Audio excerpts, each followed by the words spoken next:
Thanks, Thomas, for that beautiful introduction. I am very grateful to be here in the Rocky View School Division in your beautiful province and to be a guest on Treaty 7 territory. I'm also really excited to be able to talk about workplace well-being with all of you. You got to know a little bit about me. I've heard some sort of demographic kind of things about you. Thanks, Karen, for taking the bit of a poll at the beginning. But working in wellness, I kind of want to get a sense of the room and how you're all doing. And so I have a quick stress test for you. Please don't overthink it. It's really easy. The following picture after this is from a McGill study on stress. I'd like you to look at both the dolphins jumping out of the water. They're identical. And what this McGill study revealed is that a person under stress would find differences in the two identical dolphins. And the more differences the person finds, the more stress the person is experiencing.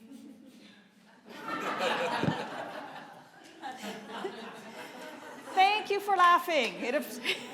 It is, of course, a joke and not a real study at all, completely made up.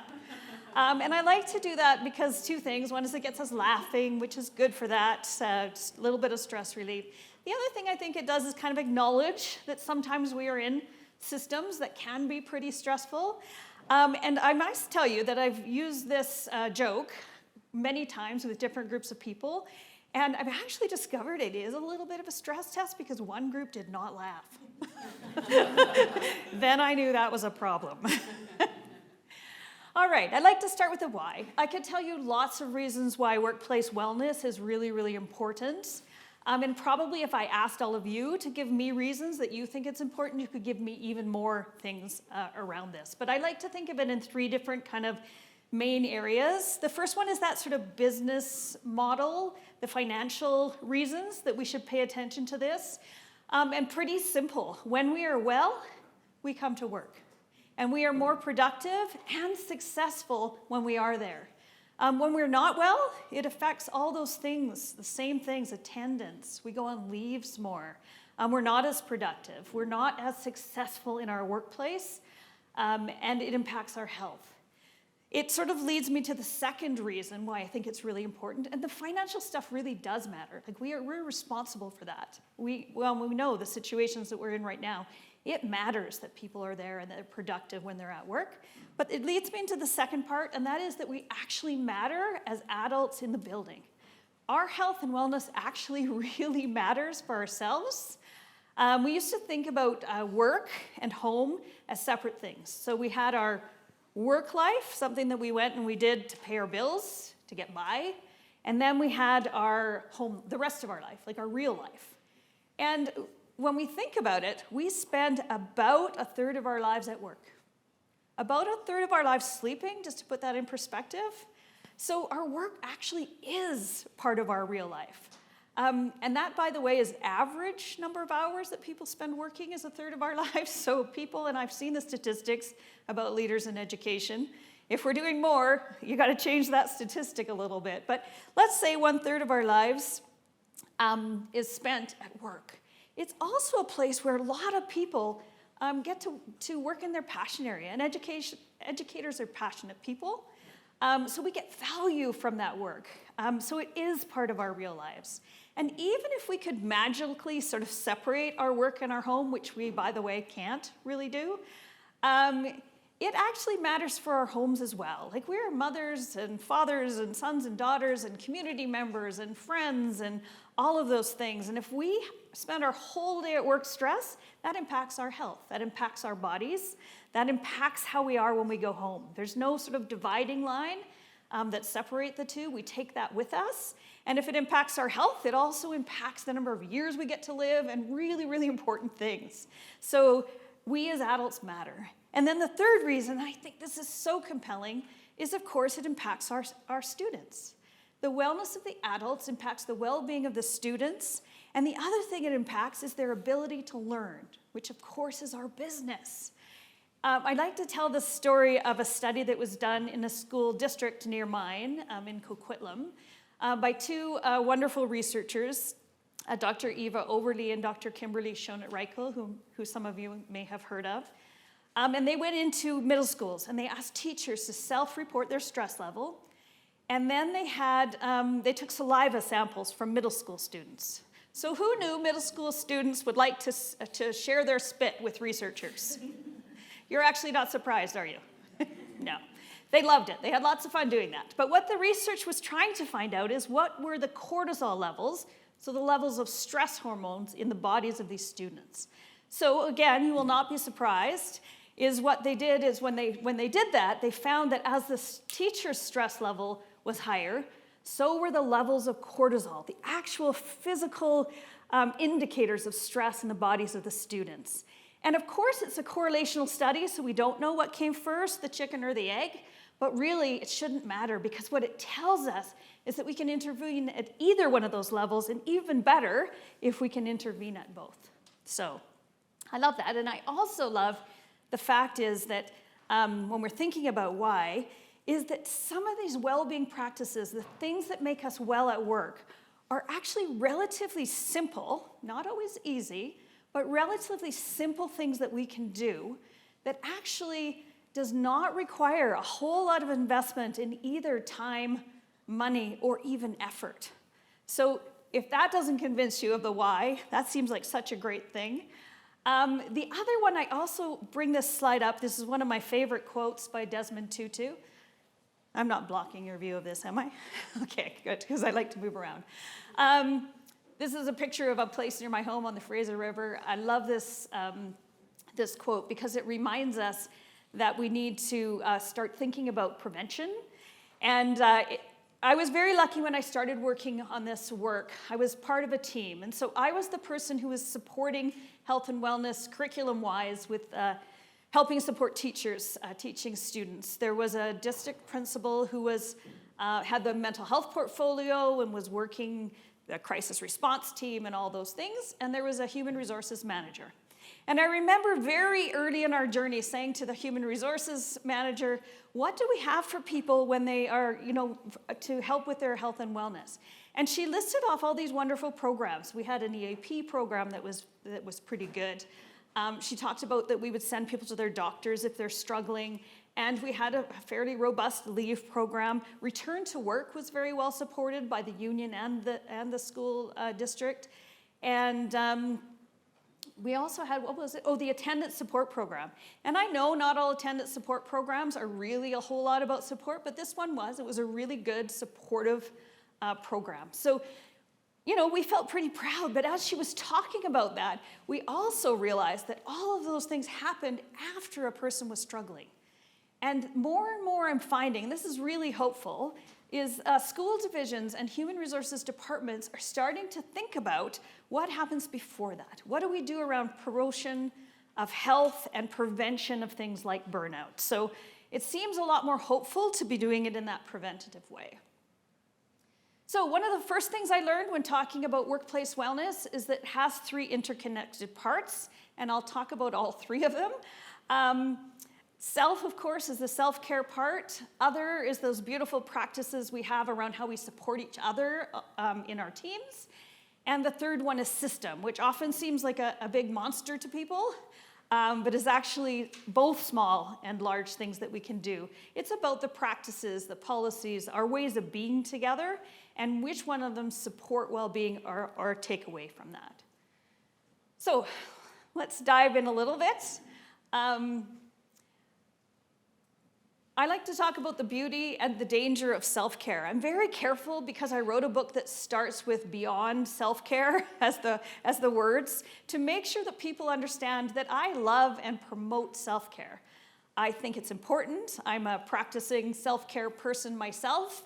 I always say a work in progress, as I assume and believe most people are. But the beauty of self-care is that people can do it themselves. It feels good. The other thing that I'm really careful to remind people is that I really do believe that the individual is responsible for their own self-care. Beautiful practices that we can do. And we as leaders, as employers, we can help with that. We can support with that. We can provide ideas, articles, programs and things like that, but ultimately it's up to the individual to take care of themselves as well. So it's that responsibility that they have. Now the danger of self-care, people always wonder about this one, but it's also pretty easy to describe. So imagine, if you will, a person who is really rocking self-care at the moment. I always say at the moment because we never are always doing it.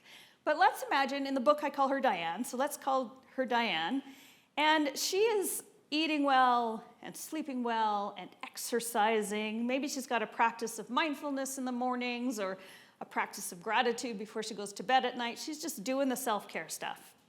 Now, then Diane has one of those days, or perhaps more likely it's a series of one of those days, where everything is going wrong or things are tough, right? So she has parents calling, the kids are off the wall trashing rooms, and the staff is upset about things, which usually kind of happens at the same time, those that are there actually, because she has a lot of staff off that day.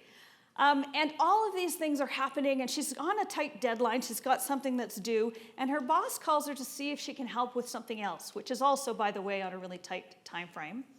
Now I'm going to ask you to imagine that you are in that position as Diane. So imagine for a second that you're Diane. Now the boss notices something about what's going on for Diane. Maybe he notices a little tension on the phone or in the online meeting that they're having, and offers to send an email with an article that she just read that was so good, that was all about how to get enough sleep and to eat well. Now you're Diane. What's your self-talk going on right now? Come on, what's going on in your head? Probably not the greatest things, because that is not something that you need help with right at the moment, right? So I think that we don't have to toss out all our articles or our wellness videos. I think they're beautiful things. There's the beauty part.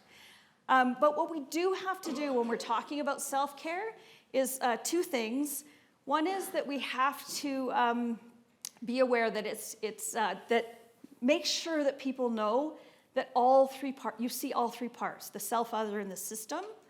You don't have to do them all at once. If you're just promoting self-care right now, that's fine, but you have to acknowledge that you see the other parts, and that your plan is to work on all of them, even if you're not doing them all at once. And then the second one is to match our problems and our solutions. So if there is a problem in the self-care area, that's a great solution. But if that's not where the problem lies, let's match it to the area that it does. So when I talk about self-care, practicing the SEL with a small f kind of care. And I do this not because the other parts of self-care, the sleep and the exercise and the eating, aren't all really good things. But I think, first of all, we've done that traditionally a lot longer. So I think people know a lot more about that. And secondly, if they don't, there are many people, not me, that could probably help them way better than I could. So I like to talk about the SEL parts, the social emotional learning, those beautiful things that we teach our students in class. And I think we're actually doing a pretty good job about it these days. I really do. I think we've been talking about it for a while.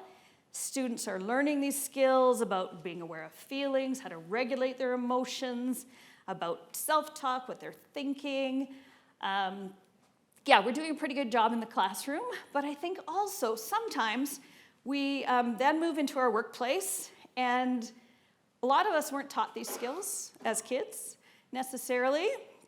And so what I'm talking about is starting to think about those social emotional skills in the workplace.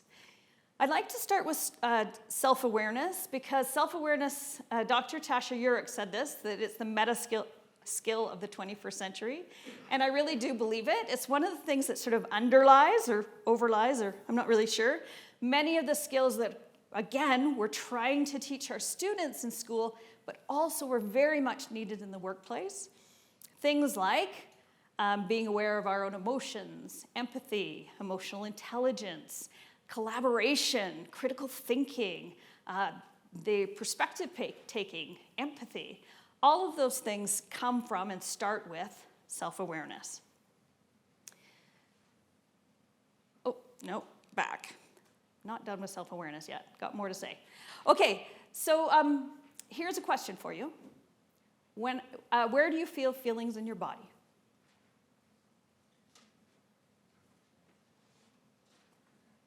Just answer out, just shout it out. Everywhere? Is there a main sort of place? Where's your stomach? Throat, someone said? Shoulders, I see people pointing to. When I asked that question, I used to do that. I used to do this. Where do you feel feelings in your body? Because this is where I feel them, that tightness in my chest.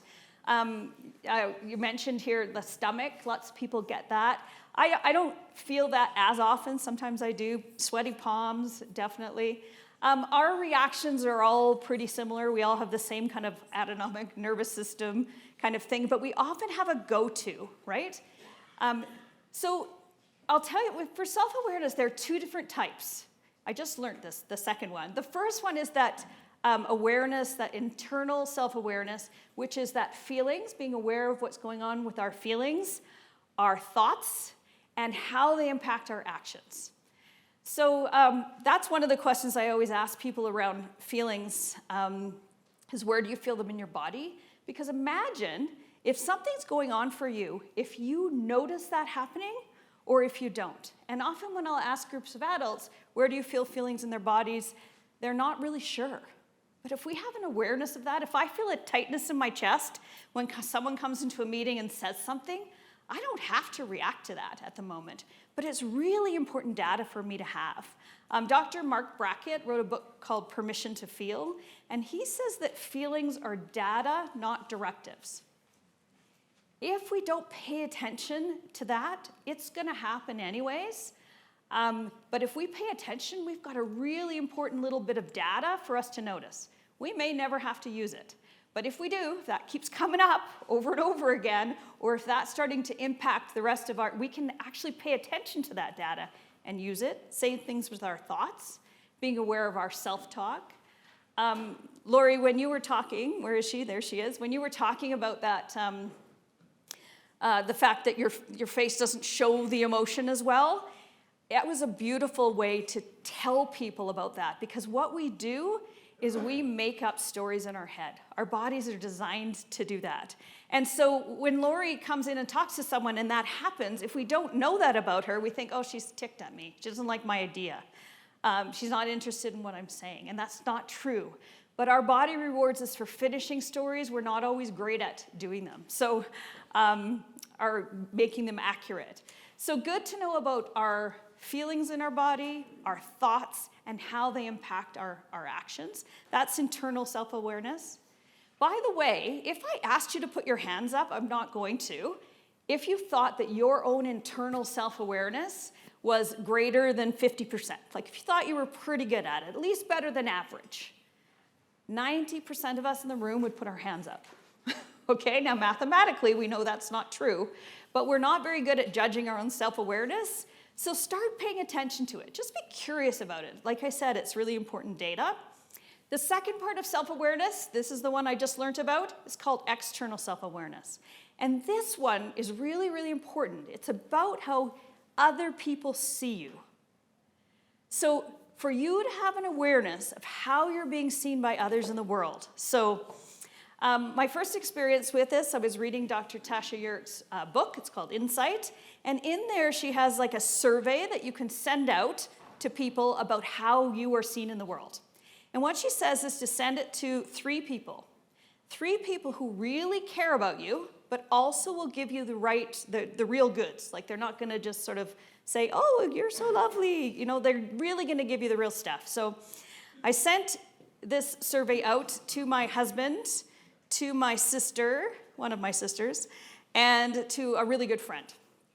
And I got the results back from my husband's survey first, and the poor man got all the questions wrong.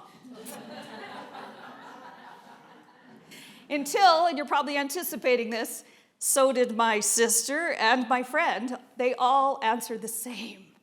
And it was a really good lesson in accepting feedback, number one, and the fact that it was really hard to hear, because some of the ways I was projecting myself out into the world and people were receiving me was not as I intended. But isn't that a good thing to find out?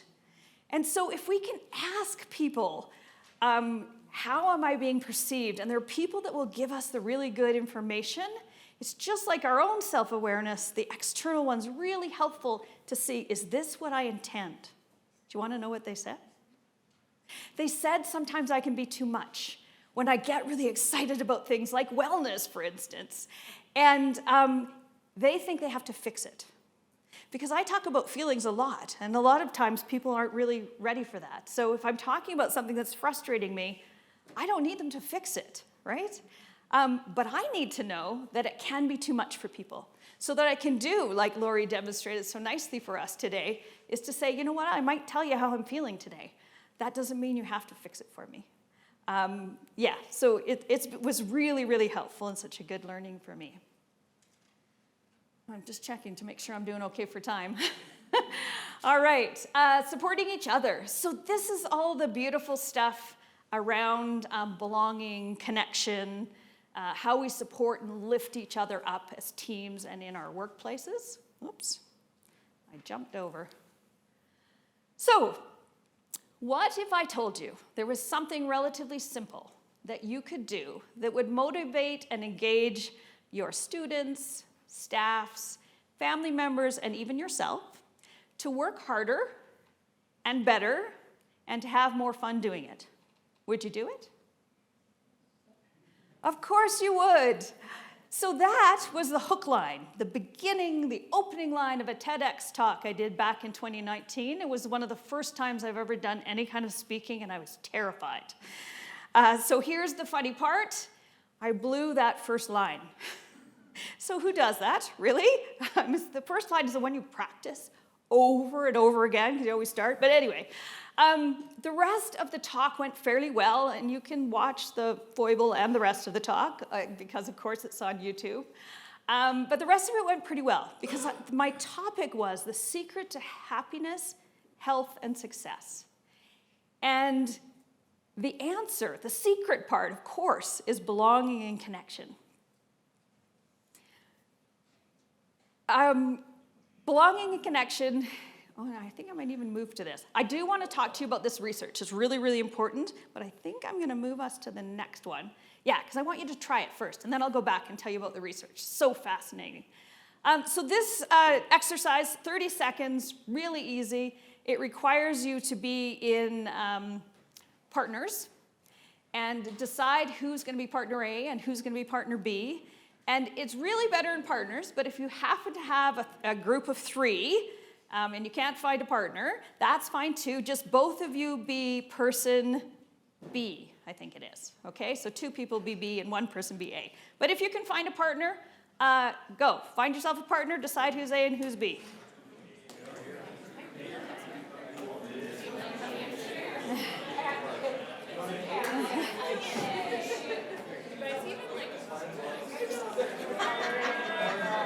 Okay, put up your hand if you're partner A.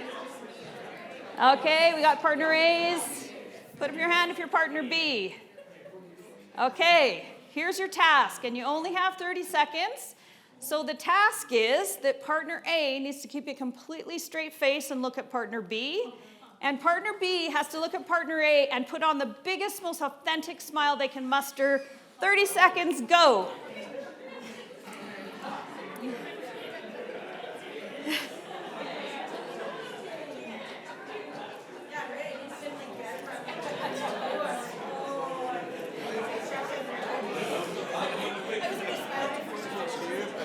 I don't want you to miss it because otherwise about the book of Dr. Marken. Okay. And about the survey you. Okay. Okay, thank you. So I'm not very good at watching the exact 30 seconds, but put up your hand if you manage to keep the straight face. Anybody? Yes, a little bit, sort of, yes. Oh, and over here too. Okay, usually when I ask that question, about 10% of the room, sometimes a little bit more, are able to do it for 30 seconds. But even those people, and I can guess it probably it's not easy, is it? Yeah, oh, it was easy for me. Yeah, it's not easy to do necessarily, right? And most people do exactly what all of you did, is within seconds of starting, their laughter fills the room, right? And that's because of something called mirror neurons. Our brains are designed to communicate with each other and reward us for connection, and we'll talk about that even more later. But I always tell the kids when I'm talking to them, you have the power to impact my brain chemistry. So when you smile at me, it releases those feel-good chemicals in your brain, in my brain, and even someone else who's watching our connection. It happens for them too. So when I tell the kids that, they feel really powerful, and so they should, because they're actually doing that. Same thing, by the way, happens with acts of kindness. If I do something kind for someone, it releases those chemicals in my brain and theirs and anyone else watching that. So those are some pretty powerful things. I had a couple questions online. One was about Mark Brackett's book. It's called Permission to Feel. And then the other one was about, the survey. It's in Dr. Tasha Urich's book called Insight. I reference them both in my book, but there's also one where you can just ask 2 questions that's also in there. And it's really around the 2 questions, and I won't get them exactly right, but it's how do other people see me?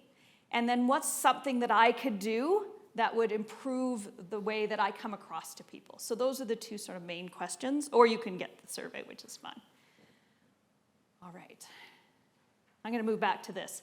I want to tell you some of the research that I just found so fascinating and was what spurred me to do that TED Talk, to share the research more. This is from some research done by, now I'm going to get it wrong, Naomi Eisenberger, and I'll have to come back to him. Anyway, what they did, and I'll get it for you for sure. Matthew Lieberman, that's his name. He also was a TEDx, which is really good if you have a chance to watch that. And what they did is they had people come into a lab, they hooked them up to this brain scanning equipment, and they had them play this very simplistic game of catch, like a computer game of catch. So you'll see the participants at the bottom, that's the person that's in the research. So imagine you're that person, you've come and got your brain all hooked up, and you're playing catch with 2 other what you think are participants. But, of course, they're not really participants, they're part of the study. Anyway, you're having this game of catch back and forth between the 3 people, and then all of a sudden, the other 2 little characters, or participants, stop throwing the ball to you. They throw the ball back and forth, back and forth, back and forth between each other, but never again to you. And what they found, I just find this so fascinating, what they found is when you experience that social rejection, just a little computer game, social rejection, it lit up the parts of your brain that also light up when you feel physical pain. And when they gave the participants Tylenol, that took it down. And when you think about it, it makes sense because we know what social exclusion feels like. We know when you're left out of things, when you feel rejected, what that feels like. And biologically, our brains are designed to encourage us to connect. Think about back in the early days of evolution when our brains were being developed over these millions of years. Being left out of the community was certain death. And so our brains are designed to work that way. That's where we have the brain that's been developed over all of these years. We're designed to connect with each other because we absolutely needed each other. Think about the human infant, right? Couldn't survive if we didn't take care of them. So biologically hardwired into us. So our amazing brains and bodies are designed to create pain of disconnection and reward us for connecting. So I'll talk about the pain of disconnection first because we want to get that one over with, but it's important to know about. If I asked you to tell me the story, oh no, really, 5 minutes? Oh gosh. If I asked you to tell me the story of a painful experience, your most painful thing, so don't think about the story, but just name it. My guess is that you would not tell me a story of physical pain. you would talk about something that had to do with exclusion, the loss of a friend, a breakup of a relationship, the death of a loved one. Those things are, but even more interesting, if you told me about that story, you would use words like pain, it was really hard, it was really painful. You might use big words like excruciating pain, but the other thing that would happen is you would actually start to feel some of that in your body. Whereas if you talk to me about really bad physical pain, you would just be using the words. You wouldn't actually feel it in your body. The good news is the same thing happens for the good stuff, right? Like if we think about things, and you can do this sometimes when you need a boost, it will, like your best day at work. It's probably, again, to do with social connection. By the way, whether you're an introvert or an extrovert, same thing applies. You can actually physically feel that joy when you let yourself sort of lean into that. Our body rewards us with these chemicals. Serotonin and oxytocin are two really important ones. Serotonin is that feeling of pride when someone says, good work, right? I noticed you. I noticed what you did. It's the reason we probably hold graduation ceremonies instead of just sending the diploma in the mail.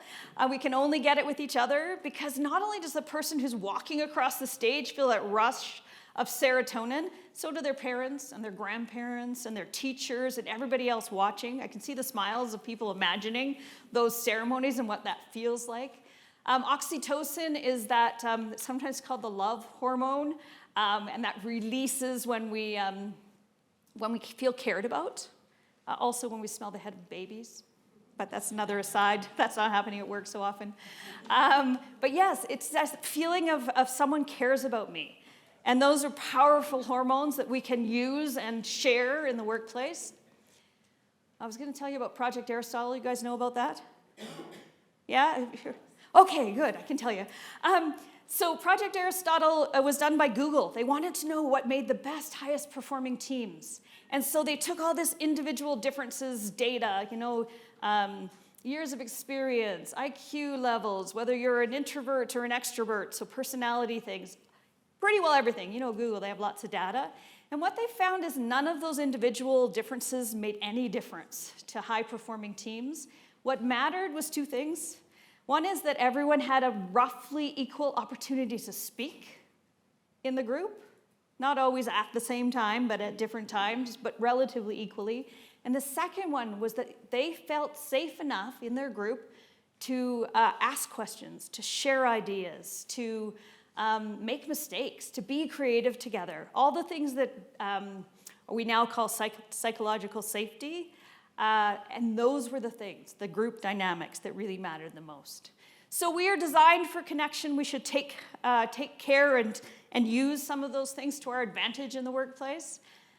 I want to talk about systems, and as you know, I'm running out of time, but I think this is a really, really important one, is to start having the conversations about how we can create human-centered systems, looking at what practices, policies, and ways of being support well-being, and being very brave and courageous enough to look at the ones that get in the way.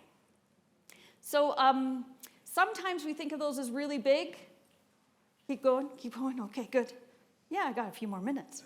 Some of the times we think they have to always be these big changes. Sometimes small systems change can have really, really big impact. And I like to tell the story of a school district. It was on Vancouver Island, a fairly small district.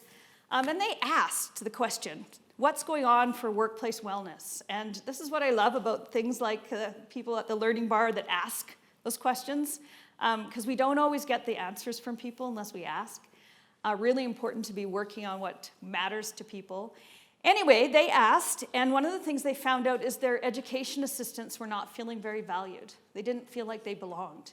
And it was really hard to hear because, of course, we know educational assistants are hugely valued, right? We need them desperately. And so what was going on? What was going on around why they were feeling this way? And it turns out they just didn't have a place to keep their things. Principal had an office, some of the other support people had offices, the teachers had a classroom, and they had nowhere to put their bags, their purses, their personal things. And so what they did is they put in lockers. And they also put the names up on the classrooms that they worked in most, right beside the teacher's name. Fairly simple, not hugely expensive, and it made a huge difference to people that were valued, but needed to feel they were valued and shown they were valued. So that's one of my favorite stories. What else? Oh, matching solutions to problems.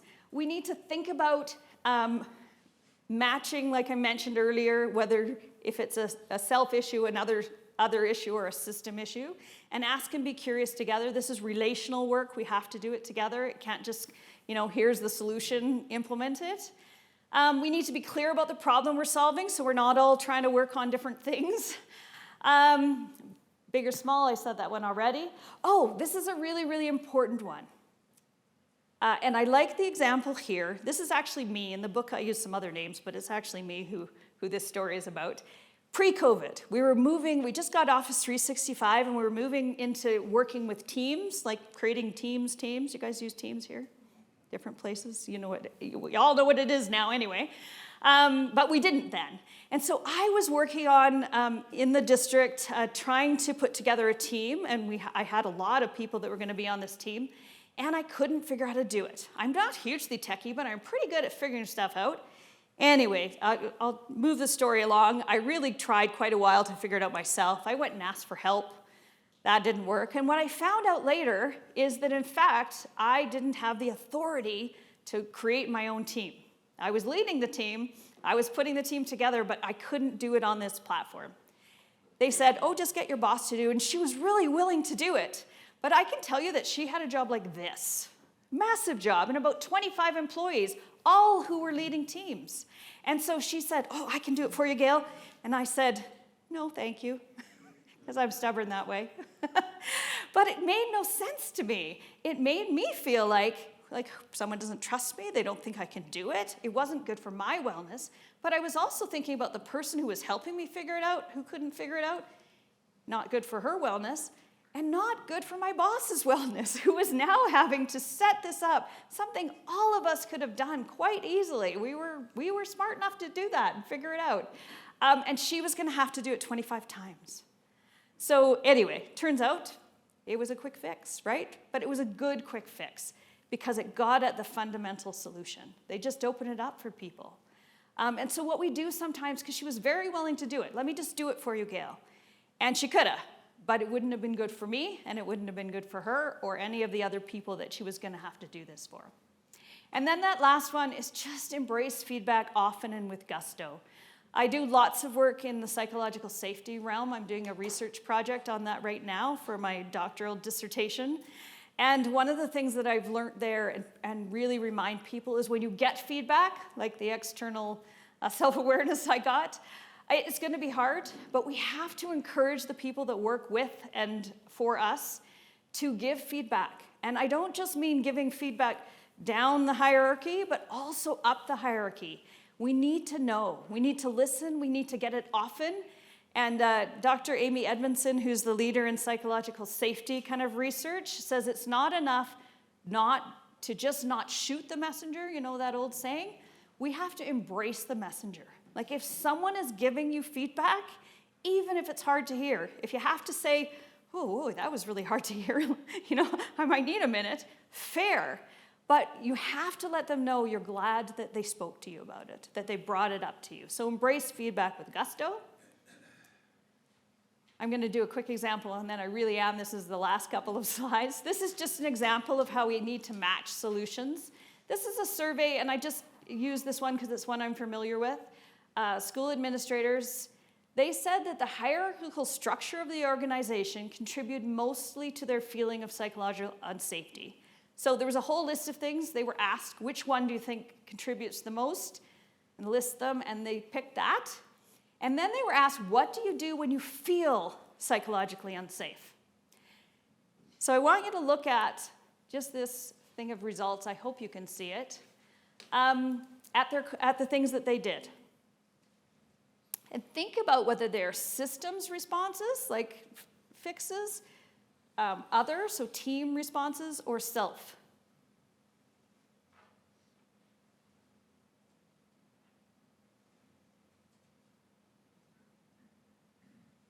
just because I know we don't have a ton of time, and I'm not sure everyone can even see it, but most of them are self-responses, like self-care kind of things that we do to help, and good for us, that's good, that'll help us get through, but they don't get to the fundamental solution. A couple of them are collaborative team support stuff, again, which is really good. But if we have a systems problem, which this example was, we need a systems solution. So we need to start talking about it. We can't control our systems or figure them out. They will always be changing. They will be dynamic. But we should be designing and redesigning them with thought and with intention. That's it. I have huge gratitude for being here today and for all of you joining in this learning with me. I don't want to get in the way of people's lunch for sure, but I'm here if you have a couple of questions.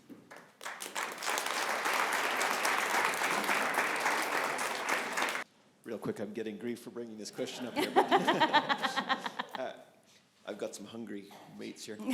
But you were talking about two key elements of high-functioning teams, and you talked about one of them was that everyone get a roughly equal chance to speak. What was the second one? I just missed that.